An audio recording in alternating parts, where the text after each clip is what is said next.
Hello दोस्तों, UPSC success with सारा में आप सभी का स्वागत है।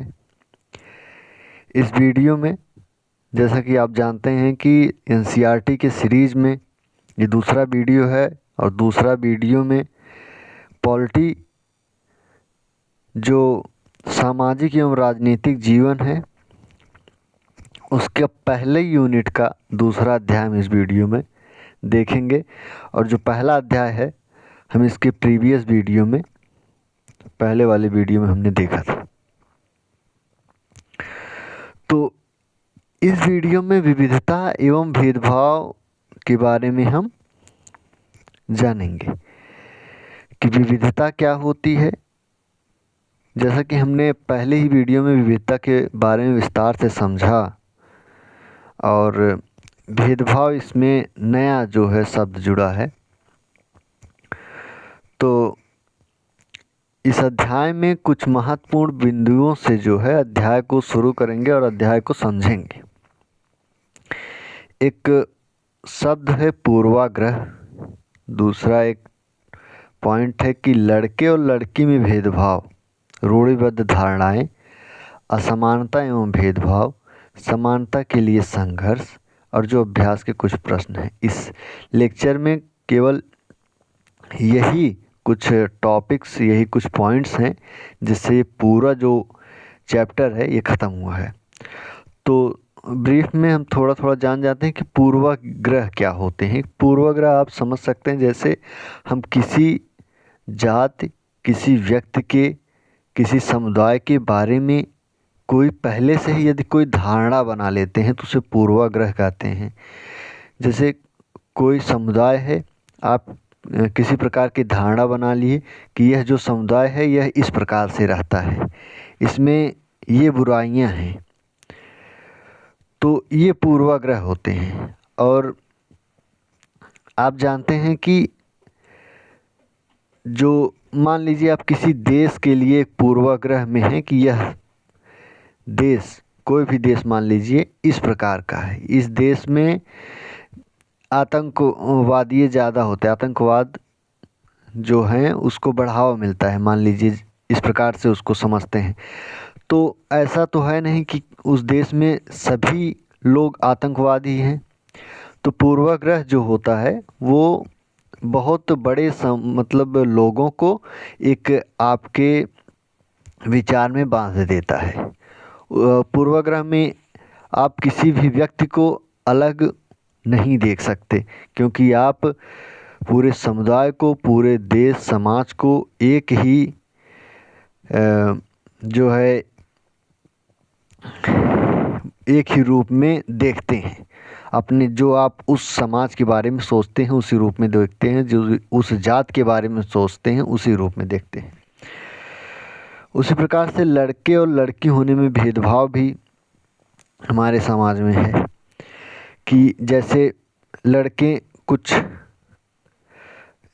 सभी कार्य कर सकते हैं, उनको सक्षम माना जाता है, लड़कियां कुछ विशेष कार्य ही कर सकती हैं, उन्हें इस प्रकार से भेदभाव उनमें किया जाता है। रूढ़िबद्ध धारणाएं क्या होती हैं इसको भी हम समझेंगे। असमानता एवं भेदभाव का किसे कहते हैं, जैसे असमानता क्या चीज़ है, भेदभाव क्या चीज़ है, समानता के लिए संघर्ष क्या क्या किए गए और अभ्यास के प्रश्न। चलिए हम इस वीडियो को शुरू करते हैं और जो पॉइंट्स हैं उन्हें आगे हम पढ़ेंगे। तो सबसे पहला पॉइंट जो है पूर्वाग्रह है, ठीक। तो इसको पढ़ने से पहले आप देखिए उन कथनों को देखिए जो आपको ग्रामीण एवं शहरी लोगों के बारे में सही लगे, जिन कथनों से आप सहमत हो उन पर निशान लगाइए। इसमें कहा गया है कि जिस जिस कथन से आप सहमत हैं उस पर निशान लगाना है। तो ग्रामीण लोग के बारे में जो शहरी लोग हैं, मान लीजिए कोई भी व्यक्ति है, वो किस प्रकार का सोच या किस प्रकार का विचार रखता है ग्रामीण लोगों के बारे में वो बताया गया है। तो इसमें जैसे पहला पॉइंट है कि आधे से ज़्यादा भारतीय गांव में रहते हैं। इस प्रकार की सोच कौन रखता है, मतलब ये तो है जैसे आधे से ज़्यादा भारतीय जो है गांव में रहते ही हैं, ठीक। ये इस पे हम भी सहमत हैं। अब देखिए दूसरा पॉइंट दिया है कि गांव के लोग आधुनिक प्रौद्योगिकी का इस्तेमाल करना पसंद नहीं करते। ऐसा बिल्कुल भी नहीं है। क्या जो गांव में है वो स्मार्टफोन का यूज़ नहीं करते? क्या जो गांव में है वो कंप्यूटर का यूज़ नहीं करते? ये जो सबसे ज़्यादा पूर्वाग्रही होगा गांव के बारे में वो ही कह सकता होगा, लेकिन ऐसा नहीं है कि जो गांव के लोग हैं वो आधुनिक प्रौद्योगिकी का इस्तेमाल नहीं करते, पसंद नहीं करते। फसल की बुआई और कटाई के समय परिवार के लोग खेतों में 12 से 14 घंटे तक काम करते हैं। ऐसा पहले के समय में होता था कि जैसे आधुनिक की जो प्रौद्योगिकी है वो उतना विकसित नहीं हुई थी, उतना डेवलपमेंट नहीं हुआ था, तो समय लगता था हर चीज़ों के लिए। जब हाथ से ही सब कार्य करना पड़ता था तब 12 से 14 घंटे लगते थे। लेकिन आज के समय में उतना ग्रामीण लोगों को भी मेहनत नहीं करना पड़ता। हालांकि जहाँ सब कार्य हाथ से किए जाएं तो होगा, लेकिन आज के समय में उतना नहीं होता। तो ये भी जो एक बहुत ही पूर्वाग्रही होंगे ग्रामीण लोगों के बारे में, वही सोचते होंगे, लेकिन ऐसा नहीं है। ग्रामीण लोग काम की तलाश में शहरों की ओर स्थानांतरण करने को बाध्य होते हैं, ये तो हम मानते हैं। ग्रामीण में जैसे एक व्यवसाय का एक माध्यम जो होता है वह खेती बाड़ी होती है, ठीक। वो किसान बनना ही एक मेन जो है कार्य यहाँ ग्रामीण में होता है। तो बहुत से लोग जैसे जिनके पास कम खेत है, तो वो अगर परिवार में 5 लोग हैं और खेत कम है, तो 5 लोग अगर वहाँ एक ही खेत में काम करेंगे तो उसके हिसाब से जो उत्पादन होगा वो सभी के लिए पर्याप्त मात्रा में नहीं होगा, ठीक। यदि उसमें से 2-3 लोग हटा दिए जाएं तब भी उत्पादन उतना ही रहेगा, ठीक। इसलिए बहुत से लोग स्थानांतरण के लिए बाध्य होते हैं ग्रामीण में। ये इस प्रकार के पॉइंट हैं जिसमें आप अपने हिसाब से चूज़ करिए कि क्या आप ग्रामीण लोगों के बारे में ये सोचते हैं। इसी प्रकार से शहरी लोगों के बारे में देखिए। क्या आप शहरी लोगों के बारे में, शहरी जीवन बड़ा आसान होता है, यहाँ के लोग बिगड़े हुए हैं और आलसी होते हैं? क्या ऐसा कोई पूर्वाग्रही इंसान है जो ये सोचता है कि जो शहर के लोग होते हैं वो बहुत ही आलसी होते हैं और बिगड़े हुए होते हैं? अपने हिसाब से टिक करिए इसमें। शहरों में लोग अपने परिवार के सदस्यों के साथ बहुत कम समय बिताते हैं। कौन ऐसा सोचता है वो भी टिक करिए अपने हाँ या नहीं। शहरी लोग केवल पैसे की चिंता करते हैं, लोगों की नहीं। कौन ऐसा सोचता है वो अपने हिसाब से टिक करे। शहरों में रहना बहुत महंगा पड़ता है, लोगों की कमाई का एक बहुत बड़ा हिस्सा किराए और आने जाने में खर्च हो जाता है। तो इस प्रकार की जो बातें हैं ये आप की अलग अलग राय हो सकते हैं, ठीक। ग्रामीण लोगों के बारे में अलग राय हो सकती है, किसी शहरी का पूर्वाग्रह हो सकता है, और किसी ग्रामीण लोग का मतलब जो गांव में रहते हैं उन्हें शहर लोग के लिए एक पूर्वाग्रह हो सकता है कि वो आलसी होते हैं, वो बिगड़े हुए होते हैं, ऐसा सोच सकते हैं। तो पूर्वाग्रह में बस एक यही है कि आप किसी समुदाय के बारे में पहले से ही कुछ राय बना लेते हैं, पहले से ही कुछ विचार उनके बारे में बना लेते हैं, जिसे हम वो है पूर्वाग्रही कहते हैं, जिसे उसे पूर्वाग्रही कहते हैं। तो परिभाषा के रूप में आप देख सकते हैं कि जब किसी के बारे में पहले से कोई राय बना लेते हैं और उसे हम अपने दिमाग में बिठा लेते हैं, मेन बात, तो वह पूर्वाग्रह का रूप ले लेता है। पूर्वाग्रह जो होता है वह केवल और केवल अपने ही विचार को वह सर्वोत्तम मानता है, वही अपने दिमाग में बैठाता है और उसे उसी के हिसाब से देखने का प्रयत्न करता है। ठीक। और ज़्यादातर यह नकारात्मक होती है। पूर्वाग्रह किसी के लिए सकारात्मक बहुत ही न्यूनतम होती है, नकारात्मक यह ज़्यादा होती है, क्योंकि जितने भी पॉइंट्स यहाँ ऊपर दिए गए हैं वे सकारात्मक तो कम, नकारात्मक ज़्यादा होते हैं, ज़्यादा दिखाई दे रहे हैं। जैसे बिगड़े हुए होते हैं, परिवार के सदस्यों के साथ बहुत कम समय बिताते हैं, पैसे की चिंता करते हैं, लोगों की चिंता नहीं करते हैं, इस प्रकार से।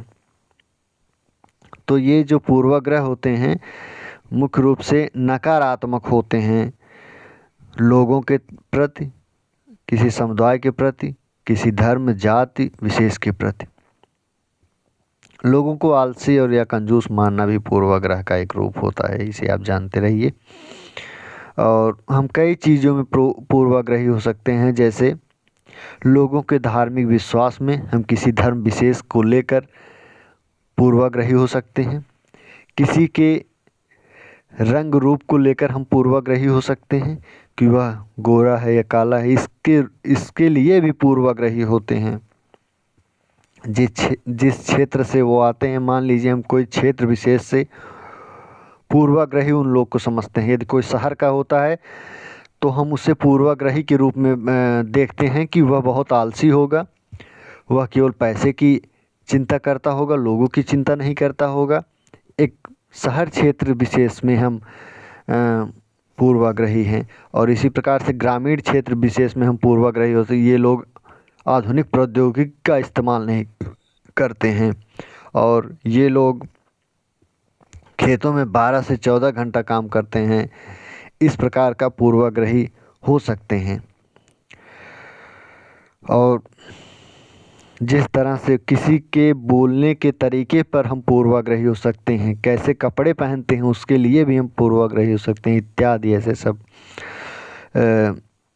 शब्द हैं, ऐसे शब्द वाक्य हैं जिसके लिए हम पूर्वाग्रही हो सकते हैं। तो पूर्वाग्रही में यही होता है कि किसी के लोग के, किसी समुदाय के, किसी धर्म विशेष के प्रति हम पहले से कोई धारणा बना लेते हैं, दिमाग में बैठा लेते हैं कि यह धर्म विशेष, यह जात, यह क्षेत्र इसी प्रकार से होते हैं, वही पूर्वाग्रह होते हैं। ठीक। तो दूसरे पॉइंट पे हम चलते हैं कि लड़के और लड़की में भेदभाव किस प्रकार से है। तो आप जानते हैं, आप जो वीडियो देख रहे होंगे, या लड़का होंगे या लड़की होंगे, तो वो जानते होंगे कि हमारे में भी भेदभाव क्या होता है। तो इसे पढ़ने से पहले, इसे जानने से पहले हम कुछ पॉइंट्स ले लेते हैं जो एनसीईआरटी में दिया गया, सेम हम उसी को उठाते हैं। नीचे दिए गए कथनों की सूची में से तालिका को भरिए, अपने उत्तर के कारणों पर चर्चा भी कीजिए। तो वाक्य क्या क्या है, जैसे वह बहुत सुशील है, उसका बात करने का तरीका बड़ा सौम्य और मधुर है, वे शारीरिक रूप से बलिष्ठ हैं, वे शरारती हैं, वे नृत्य करने, मान लीजिए यहाँ नित्य नहीं, नृत्य करने मतलब नाचना करने और चित्रकारी में निपुण हैं, वे रोती नहीं, वे उद्यमी हैं, वे खेल में निपुण हैं, वह खाना पकाने में निपुण है, वे भावुक हैं। यहाँ जो रोती है, यहाँ रोते कर लीजिए, ये एक ही मात्रा है, ये कर दीजिए। ठीक। तो ये जो पॉइंट्स हैं, इन पॉइंट्स को हमें लड़का या लड़की में भरना है कि आप किस प्रकार से सोचते हैं। ठीक। आप क्या सोचते हैं कि वह बहुत सुशील है, ये आप ये जो शब्द वाक्य है ये लड़का में भरेंगे या लड़की में भरेंगे। उसका बात करने का तरीका बड़ा सौम्य और मधुर है, ये आप लड़की की तरफ, मान लीजिए हम ये लड़की की तरफ जाते हैं, हम माइनस का चिन्ह लगाते हैं। वे बहुत सुशील है, लड़की की तरफ जाते हैं, माइनस का चिन्ह लगाते हैं। वे शारीरिक रूप से बलिष्ठ है, मान लीजिए इसे प्लस का चिन्ह लगाते हैं। लड़कों की तरफ जाते हैं, वे शरारती हैं, मान लीजिए प्लस, लड़कों की तरफ। जैसा आप सोचते हैं, मतलब विचार तो समाज का जो होता है मिलता जुलता रहता है, तो उसी प्रकार से हम बता रहे हैं कि आप भी ऐसा सोचते होंगे। मान लीजिए वो नाचने में और चित्रकारी में निपुण है। आप ये महिलाएं पुरुष दोनों हो सकते हैं। वे रोते नहीं, ठीक, ये मान लीजिए पुरुष, ठीक। वे उद्यमी हैं, पुरुष। वे खेल में निपुण हैं। पूर्वाग्रही जो होते हैं सोचते हैं कि पुरुष ही, लड़का ही हर कार्य में निपुण होता है, तो पुरुष के लिए, ठीक। वह खाना पकाने मान लीजिए महिला। वे भावुक हैं, मान लीजिए महिला के लिए हम सोचते हैं। तो ये जो कुछ पॉइंट्स हैं जो हमने प्लस दिखाया हो वो आप लड़का में भरिए, जो हमने माइनस दिखाया है वो लड़कियों में भरिए। तो आप अपने हिसाब से कर सकते हैं, ठीक। जैसे मान लीजिए वे रोते नहीं, आप हमने बताया कि इसे लड़का में भरिए, तो कैसे भेदभाव होता है। जैसे आप बचपन में रहते हैं तो माता पिता कहते हैं कि आप लड़के हैं, एनसीईआरटी में ये बात कही गई है कि आप लड़के हैं, आप रोते नहीं, आप लड़के हो क्योंकि आप मजबूत हो, क्योंकि आप लड़के हो, ठीक। वे शरारती हैं, लड़कों के लिए जोड़ा जाता है कि लड़के जो होते हैं बहुत शरारती होते हैं। तो उन लड़कियों का क्या जो बहुत शरारती और बहुत चंचल होती हैं, हो सकती है ना। ये दोनों मतलब मेल फीमेल दोनों में भी हो सकता है, कोई भी शरारती हो सकता है, कोई भी रोना तो सभी को आता है, लड़के भी रो सकते हैं, लड़कियां भी रो सकती हैं। तो एक प्रकार से इसमें भेदभाव हो रहा है। वह शारीरिक रूप से बलिष्ठ है, मान लीजिए ये सोच रहे हैं कि लड़के ही शारीरिक रूप से बलिष्ठ हैं, तब उनका क्या, जो लड़के बहुत शारीरिक रूप से कमज़ोर हैं वो तो नहीं है बलिष्ठ, लड़कियां कुछ शारीरिक रूप से बहुत ही मजबूत हैं, ठीक। खेल में निपुण, मान लीजिए कोई लड़की खेल में बहुत अच्छा करती हो, लड़का कोई खेल में ना होता हो, तो हम भेदभाव करते हैं। हम सोचते हैं, पूर्वाग्रह में होकर हम सोचते हैं कि लड़के ही खेल में निपुण होते हैं, लड़के ही जो होते हैं शारीरिक रूप से बलिष्ठ होते हैं। तो ऐसा नहीं है। हम ये जो सब एक मापदंड करते हैं कि ये गुण जो है लड़कों का है, ये गुण जो है लड़कियों का है, ये भेदभाव का एक तरीका है। कोई भी किसी भी कार्य में अच्छा या बुरा हो सकता है, ठीक। तो लड़के और लड़की के रूप में भेदभाव आप इस प्रकार से समझ सकते हैं, छोटी सी बात है, सभी लोग जानते होंगे। जो तीसरा पॉइंट है, रूढ़िबद्ध धारणाएं क्या होती हैं। तो रूढ़िबद्ध धारणा, जब हम सभी लोग को एक ही छवि में बांध देते हैं या उनके बारे में पक्की धारणा बना लेते हैं, तो उसे रूढ़िबद्ध धारणा कहते हैं। सभी लोगों को एक ही छवि में बांध देते हैं या उनके बारे में पक्की धारणा बना लेते हैं, तो उन्हें रूढ़िबद्ध धारणा कहते हैं। जैसे हम किसी व्यक्ति को, किसी समाज के मतलब समाज के एक ही धर्म के लोग को एक ही छवि में बांध देते हैं। मान लीजिए हम किसी धर्म के लोग को ऐसा कह दे कि वे बहुत ही गंदे रहते हैं, तो हमने उन समाज, उन धर्म विशेष, उन समाज के बारे में एक बहुत जो है एक छवि में बांध दिया है। मान लीजिए कोई उसी समाज का बहुत ही साफ सुथरे, बहुत ही अच्छे तरीके से रहता हो, तो हमने पहले से ही उस समाज के बारे में एक छवि में बांध दिया है कि वे जो होते हैं कि बहुत ही गंदे रूप में रहते हैं। तो इसी के रूढ़िबद्ध धारणा कहते हैं। रूढ़िबद्ध धारणा हमें प्रत्येक इंसान को अनोखे और अलग व्यक्ति की तरह देखने से रोक देती है। मान लीजिए हम किसी धर्म विशेष, किसी क्षेत्र विशेष से को एक रूढ़िबद्ध धारणा के रूप में कह दें कि वहाँ के लोग जो होते हैं बहुत ही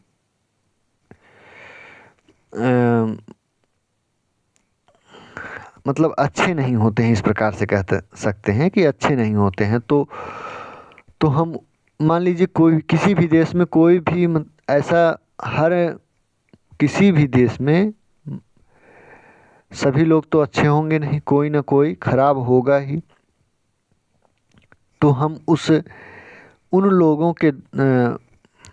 लोगों से हम तुलना करके पूरे क्षेत्र विशेष को एक धारणा में नहीं बांध सकते, क्योंकि किसी भी देश में अच्छे व बुरे दोनों लोग होते हैं। ठीक, ये बात एनसीईआरटी में कही गई है कि हम एक क्षेत्र विशेष को किसी गिने चुने लोग के द्वारा हम बांध नहीं सकते कि वह क्षेत्र विशेष उसी प्रकार के लोग उस क्षेत्र विशेष में रहते हैं। तो हमें यह एक व्यक्ति को अलग पहचान, अलग तरीके से देखने से रोक देती है। कैसे? जैसे मान लीजिए किसी क्षेत्र विशेष को हम यह धारणा मान लें कि वहाँ के जो लोग होते हैं आतंकवादी ही होते हैं, तो वहाँ के जो वैज्ञानिक हो गए, वहाँ के जो अच्छे डॉक्टर हो गए, वहाँ के जो अच्छे समाज सेवी हो गए, तो हमें उनको अलग रूप में देखने से रोक देता है, क्योंकि हम एक रूढ़िबद्ध धारणा में, एक पक्की धारणा उनके छवि बैठा लेते हैं कि वो क्षेत्र जो है इसी प्रकार के लोग रहते हैं वहाँ। तो ये रूढ़िबद्ध धारणाएं होती हैं। तो रूढ़िबद्ध धारणाएं बड़ी संख्या में लोगों को एक ही प्रकार के खांचे में जड़ देती हैं। उदाहरण के लिए जैसे हवाई जहाज उड़ाने का काम लड़कियां नहीं कर सकती, ये भी एक रूढ़िबद्ध धारणा है कि हवाई जहाज जो उड़ा सकते हैं वे लड़के उड़ा सकते हैं। क्यों? लड़कियां भी तो हवाई जहाज उड़ा सकती हैं और उड़ाती भी हैं। कुछ मुसलमानों के बारे में रूढ़िबद्ध धारणा है कि वो लड़कियों को पढ़ाने में रुचि नहीं लेते, इसीलिए उन्हें, मान लीजिए यहाँ उन्हें है, स्कूल नहीं भेजते, जबकि अध्ययन दिखा रहे हैं कि मुसलमान की गरीबी इसका महत्वपूर्ण कारण है, ना कि रूढ़िबद्ध धारणा में फंसे लोगों के विचार। उनकी गरीबी एक मुख्य कारण है। केरल में ऐसे कदम शिक्षा की तरफ उठाए गए जहाँ वहाँ पे मुसलमान की आबादी है और वहाँ के जो पेरेंट्स हैं वो उन्होंने अपने बच्चों को पढ़ाने के लिए मतलब भेजा, स्कूलों में भेजा, वहाँ पर सरकारी बसों की सुविधा थी। ठीक, तो ऐसा नहीं है कि मुसलमान के जो लोग होते हैं वो लड़कियों को पढ़ाने के लिए नहीं भेजते, क्योंकि भेजते हैं। जब उस प्रकार की व्यवस्था उन्हें मिलेगी, जब वो गरीबी से थोड़ा बाहर आएंगे तो वो ज़रूर भेजते हैं। ये रूढ़िबद्ध धारणा गलत है। ये रूढ़िबद्ध धारणा ये भी गलत है कि लड़कियां ये काम नहीं कर सकती, हवाई जहाज नहीं उड़ा सकती, लड़कियां तकनीकी कार्य नहीं कर सकती, ये भी रूढ़िबद्ध धारणा के अंतर्गत ही आता है। ऐसा यदि आप सोचते हैं तो सोचना छोड़ दें। अब जो है, तो जो अगला पॉइंट्स है वो असमानता एवं भेदभाव है। असमानता मतलब लोगों के बीच आर्थिक पृष्ठभूमि में समान न होना। आर्थिक पृष्ठभूमि का अर्थ ये है कि आर्थिक वस्तुओं का मतलब जैसे रहने खाने पहनने और जीवन स्तर आपका किस प्रकार का है, वही आर्थिक पृष्ठभूमि में आता है। तो असमानता को छोटे रूप में यही कह सकते हैं कि किसी भी देश में असमानता एक ही मुख्य जो है कारण है गरीबी का। तो असमानता को आप बस इतने में समझिए, इतने शब्दों में समझिए कि लोगों के बीच आर्थिक जो है वस्तुओं, सेवाओं, मूल्यों, पैसों, किसी वस्तु का जो वितरण है वह असमान रूप से है, उसी को असमानता कहते हैं। ठीक, अब भेदभाव क्या है? भेदभाव तो आप जानते हैं, जैसे ऊपर हमने पढ़ा कि लड़के और लड़कियां होने में क्या भेदभाव होते हैं,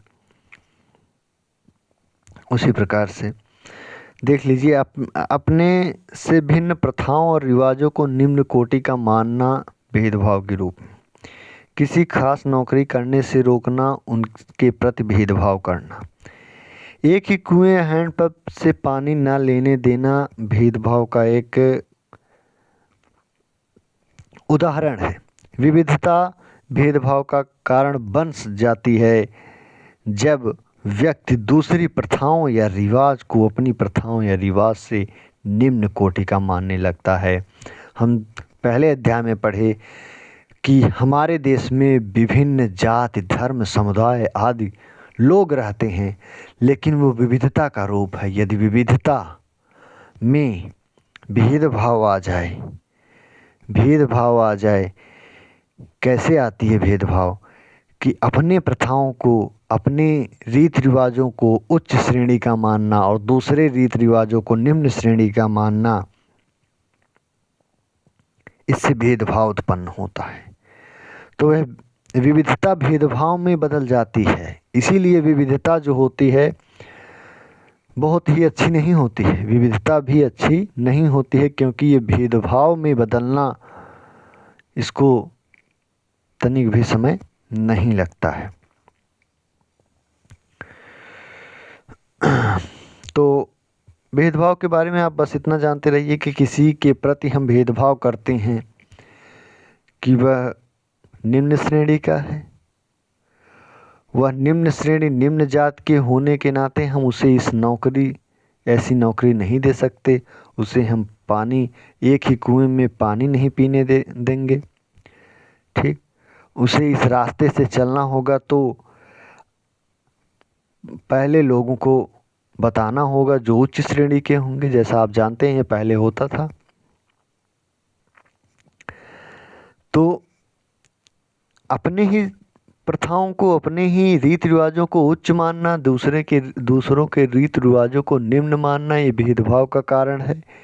ऐसा नहीं करना चाहिए।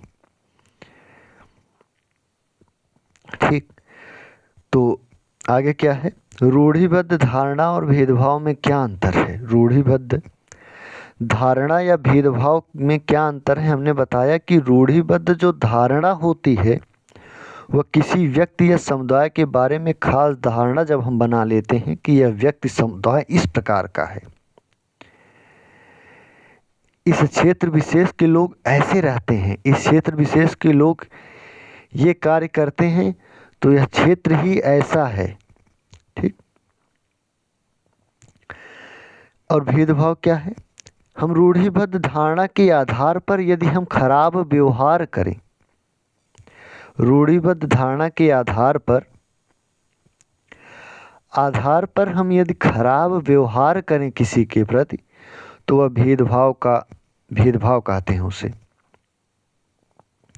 मान लीजिए हम रूढ़िबद्ध धारणा में हैं कि इस धर्म, इस जाति के लोग निम्न श्रेणी के हैं, एक रूढ़िबद्ध धारणा है। ठीक,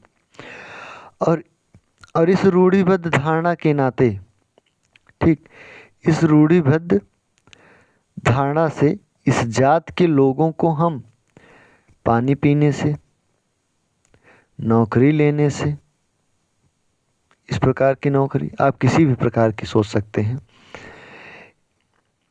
मंदिर में प्रवेश न करने दिया जाए, ऐसा कार्य करते हैं, तो उन्हें हम ठेस पहुंचाते हैं कि नहीं पहुंचाते? पहुंचाते हैं। तो वह एक भेदभाव है।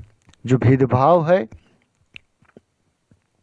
एक व्यवहार रूप क्रिया है, मतलब व्यवहारिक क्रिया है। और जो रूढ़िवादिता है वो एक छवि में बांधना,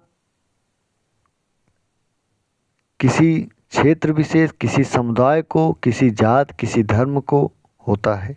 तो हम रूढ़िवादी धारणा से जो व्यवहार करते हैं, दूसरों को ठेस पहुंचाते हैं, गलत करते हैं, वो भेदभाव होता है। ठीक, तो अंतर समझ गए होंगे कि रूढ़िबद्ध धारणा और भेदभाव क्या होती है। भेदभाव एक व्यवहारिक क्रिया है, रूढ़िबद्ध धारणा एक संज्ञात्मक क्रिया है, मतलब हम सोचते हैं, बांध लेते हैं, दिमाग में बैठाते हैं, केवल ये दिमाग में रहता है, इसके आधार पर जो हम कार्य कर देते हैं वह भेदभाव होता है। ठीक, तो आगे चलते हैं। समानता के लिए संघर्ष। तो समानता के लिए संघर्ष तो हमेशा से ही होता आया है। ब्रिटिश शासन से विभिन्न समुदाय के लोगों द्वारा समानता के लिए संघर्ष था। सभी ने ब्रिटिश शासन से लड़ा, लेकिन बहुत एक ऐसा तबका था जो सभी लोगों के द्वारा, यहाँ तक कि भारत के लोगों के भी द्वारा उन्हें दबाया जाता था। उन्हें समान व्यवहार नहीं किया जाता था, उनके प्रति भेदभाव किया जाता था। उसके लिए भी समानता, उसके लिए भी संघर्ष हुआ।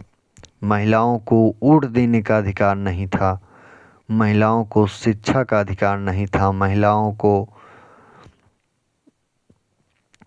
एक प्रथा के रूप में खुद को नष्ट करने का जो एक रूढ़िबद्ध धारणा थी, उन्हें समानता नहीं मिलती थी। पुरुष प्रधान देश का होना महिलाओं को यह समझना कि यह ये कार्य नहीं कर सकती, रूढ़िबद्ध धारणा के आधार पर उनके लिए भी संघर्ष हुआ समानता के लिए। तो संघर्ष में क्या, दलितों ने संगठित होकर मंदिर में प्रवेश पाने के लिए संघर्ष किया। दलित वर्ग के जो लोग थे, पहले उन्हें मंदिर में नहीं जाने दिया जाता था, तो उन्होंने संघर्ष किया। महिलाओं ने शिक्षा के अधिकार के लिए मांग की। किसानों द्वारा जमींदारों के ऊंची ब्याज की दरों से छुटकारा पाने के लिए संघर्ष किया। छुआछूत को खत्म करने के लिए संघर्ष किया गया। तो ऐसे ये जो संघर्ष हैं, ये समाज में समानता पाने के लिए संघर्ष किया गया। ठीक, तो की पॉइंट्स में समानता के लिए संघर्ष, रूढ़िबद्ध धारणा और भेदभाव में क्या अंतर है, असमानता, भेदभाव, रूढ़िबद्ध धारणाएं, लड़के और लड़की में भेदभाव, ठीक, पूर्वाग्रह। तो यही कुछ पॉइंट्स थे जिनके आधार पर पूरा जो पाठ था, पूरा अध्याय खत्म हो गया। तो इससे ज़्यादा इस एनसीईआरटी में कुछ नहीं है, बस इतना ही है। कुछ शब्द हैं, शब्द को गहराई से बताया गया है कि ये शब्द क्या है। ठीक, अभ्यास के प्रश्न क्या हैं देख लेते हैं हम इसे जल्दी से। अभ्यास के प्रश्नों में निम्नलिखित कथनों का मेल कराइए। रूढ़िबद्ध धारणा को कैसे चुनौती दी जा रही है, इस पर चर्चा कीजिए। तो दो डॉक्टर खाना खाने बैठे थे और उसमें से एक ने मोबाइल पर फ़ोन करके, इसमें से देखिए कौन सा मिलान होगा, ये होगा, अपनी बेटी से बात की जो उसी समय स्कूल से लौटी थी।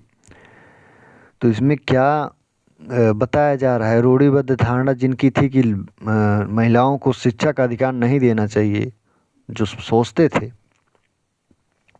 वे आज इससे गलत है कि समानता ही समाज का एक मुख्य आयाम है।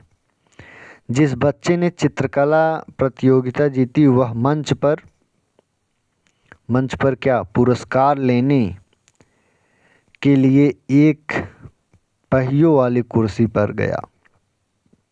आप यह सोचते हैं कि वह पैर से विकलांग है, तो वह कार्य नहीं कर सकता। वह रूढ़िबद्ध धारणा में आप फंसे हैं, सोच रहे हैं कि वह ऐसा नहीं कर सकता, लेकिन ऐसा नहीं है, वह कर सकता है। ठीक, संसार का सबसे तेज धावकों में से एक दमा का पुराना मरीज था। यदि वह सोच ले, वह इन धारणाओं के आधार पर सोच ले कि मैं दमा का मरीज हूँ, तो वह कभी नहीं दौड़ सकता। लेकिन उसने ऐसा नहीं सोचा। इस धारणा में ऐसी विचार, ऐसे जो रूढ़िबद्ध धारणाओं के आधार पर जो विचार दिए जाते हों, उसको वह नहीं माना। ठीक, तो इस प्रकार से वह बहुत अमीर नहीं थी, लेकिन उसका एक अंतरिक्ष यात्री बनने का सपना अंततः पूरा हुआ। रूढ़िबद्ध धारणा के आधार पर बहुत से लोग सोचते हैं कि वो पैसे में, मतलब आर्थिक रूप में जो है निम्न स्तर के हैं तो वह ये कार्य नहीं कर सकते। इस प्रकार से इस जो मिलान में है चुनौती दी गई है कि शिक्षा के आधार पर वह एक अंतरिक्ष आर्थिक पृष्ठभूमि ना होने पर भी अंतरिक्ष यात्री का सपना पूरा कर सकता है। ठीक। अभ्यास के प्रश्नों में देखिए, लड़कियां माँ बाप के लिए बोझ हैं या रूढ़िबद्ध धारणा एक लड़की के जीवन को किस तरह प्रभावित करती है। उनके अलग अलग 5 प्रभावों का उल्लेख कीजिए।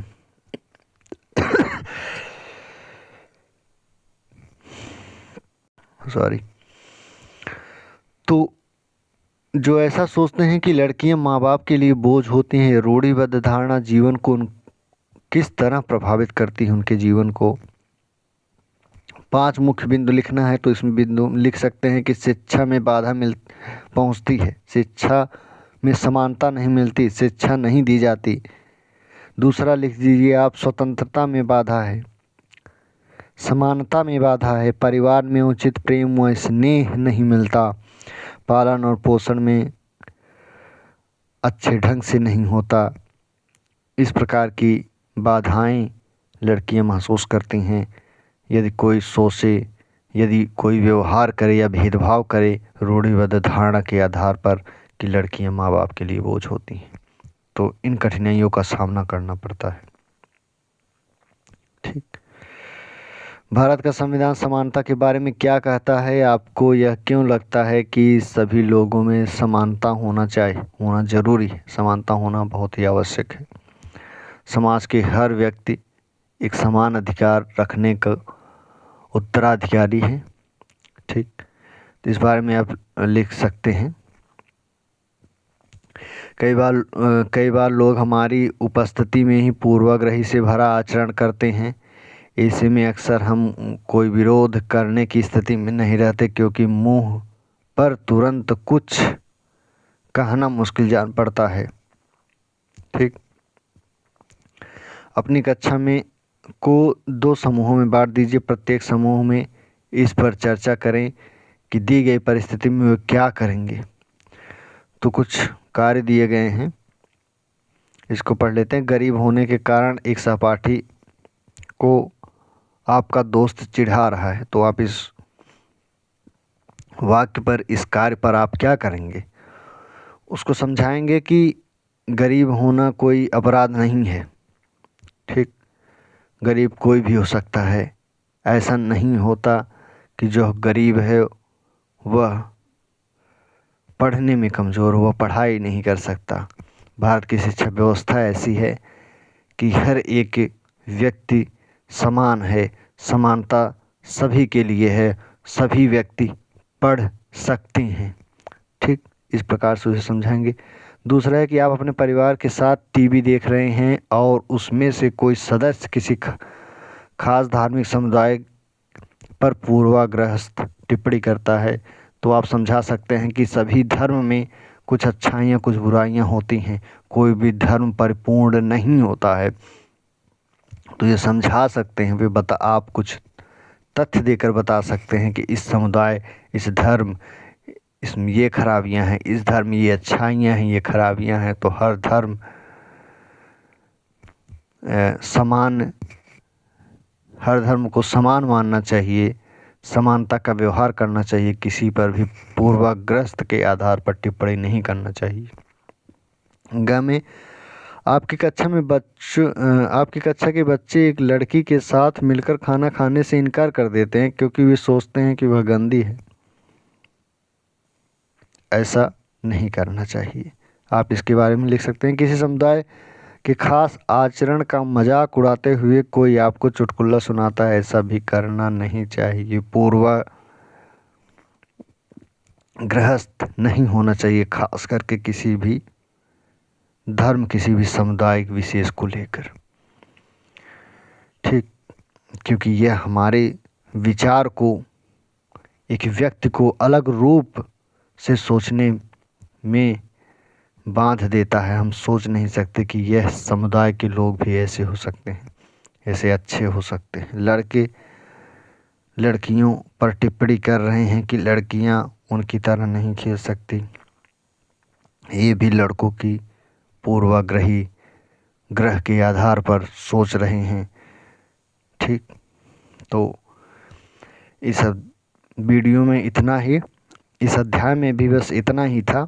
हमने आपको पॉइंट्स के आधार पर, इन पॉइंट्स के आधार पर हमने अभ्यास के प्रश्न तथा जितने भी पाठ में दिए गए हैं, अध्याय में दिए गए हैं, उसको बताया। तो आशा करते हैं आपको ये वीडियो अच्छा लगा होगा, और आगे आने वाले सीरीज में हम दूसरी यूनिट, इस यूनिट का 2 अध्याय तो ख़त्म हो गया, तो दूसरी यूनिट जो सरकार है उसके बारे में हम पहला चैप्टर, तीसरा चैप्टर पढ़ेंगे। तो थैंक्स ऑल ऑफ यू।